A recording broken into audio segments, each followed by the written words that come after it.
Hey everybody, it's Ethan here for WestHollywood.com. We're here with Andy Bell from Erasure. Hi Andy. Hi. How you doing? I'm fine, thank you. Yeah, getting ready for your big night of DJing here at Amoeba? Yeah. Yeah. Yeah. Excited?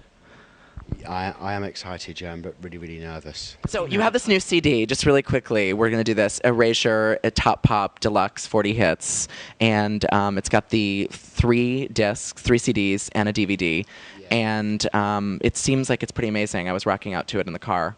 Are you really happy and proud of it? I'm very proud of it, yeah. It's high quality. Well, it's kind of a career retrospective, really, up to the present date, and including Pop Hits 1, which was out in 1993, I think, and then all the singles we've released from then on up to the present date, and all the tours we've done, highlights, and all the, not all of the TV shows, but Top of the Pops performances from the UK, which is now defunct, but I think they're trying to bring it back again.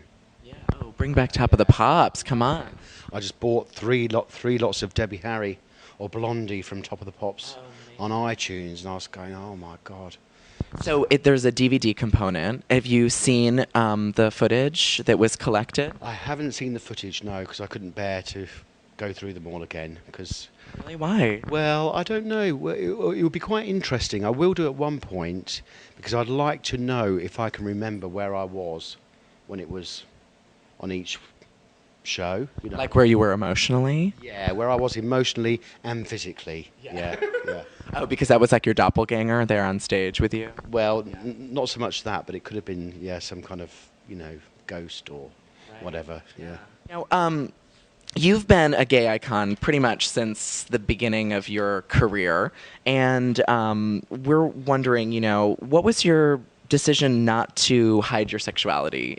Was that difficult for you, or was that something that just came pretty naturally? I think it came really naturally. I was kind of like accused of being a girl when I was really little, and I had no idea what it meant. I know that too. Yeah, and then by the time I think you kind of realise your own sexual power, and try and kind of seduce older men even though you're underage, and it doesn't work, and you think, oh God, thank God somebody's looking after me, because I wouldn't want somebody to be accused of being a paedophile for like going with me, so. Good thing the internet wasn't around back then. Yeah, so I was just really comfortable with myself, and also I was such a good liar when I was a teenager. I decided to give it up because I didn't want to be getting away with murder, So I thought I'd tell the truth from then on, really. Now, Vince is straight. You mentioned he has a wife with a twin sister. Love that little trivia there. Did he have any issues with you coming out publicly? I mean, it was the 80s. It was a different time. It wasn't now. At the beginning, I mean, Vince was of all the people, I was a real fan of his when he was with Yaz.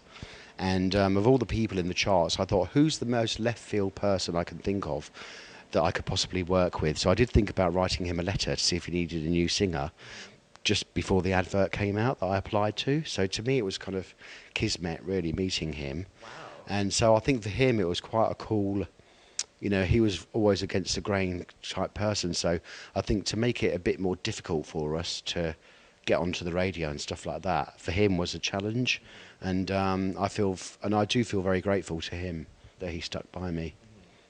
Now, you just mentioned getting seeing the ad in the newspaper. That just would not happen these days, would it? Where someone would put out an ad in a newspaper for a singer, would it? No, it wouldn't. I mean, now you'd have to go and look in Stage Times or whatever, and go and queue up with 50,000 other people, which I probably would do as well now. I thought of maybe applying for Pop Idol now anyway.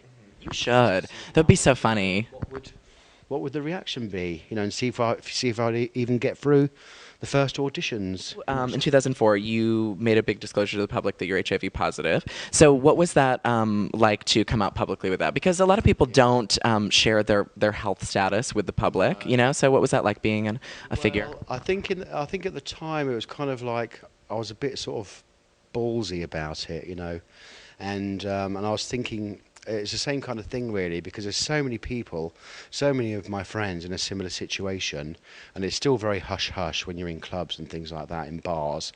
And I hate this kind of prejudice in gay ads and things saying DD free and blah, blah, blah. So, and it was another thing that I felt like, well, I don't want to be carrying that weight around with me.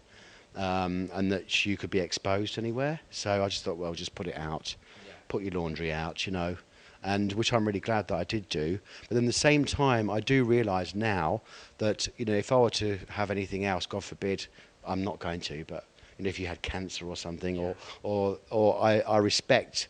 To some people, it would be a really private issue, Tell us about this weekend. We're going to be filming at the White Party in Palm Springs.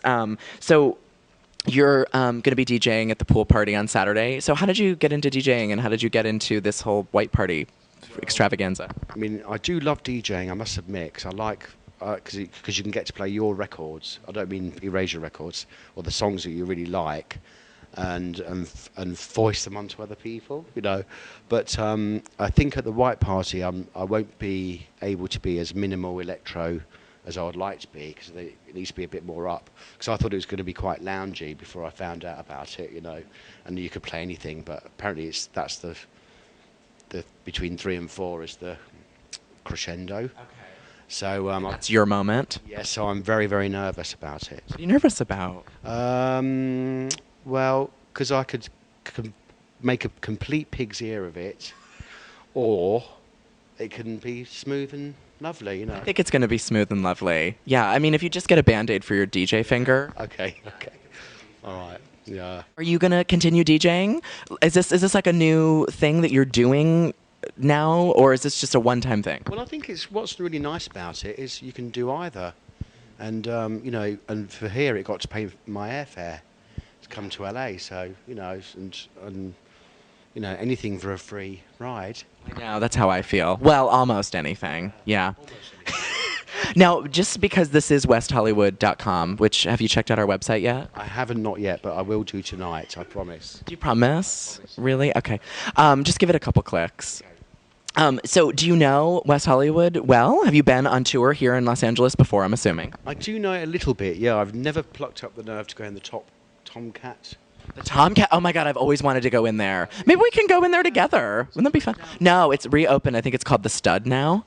Oh, I used to frequent the Stud, the bar. Oh, okay. This is the theater. Before it went straight, the bar. Or I heard it went straight anyway. And so usually I just go to like the Gold Coast or the Motherlode. That's what I really like. I think I get them confused. Well, thank you so much.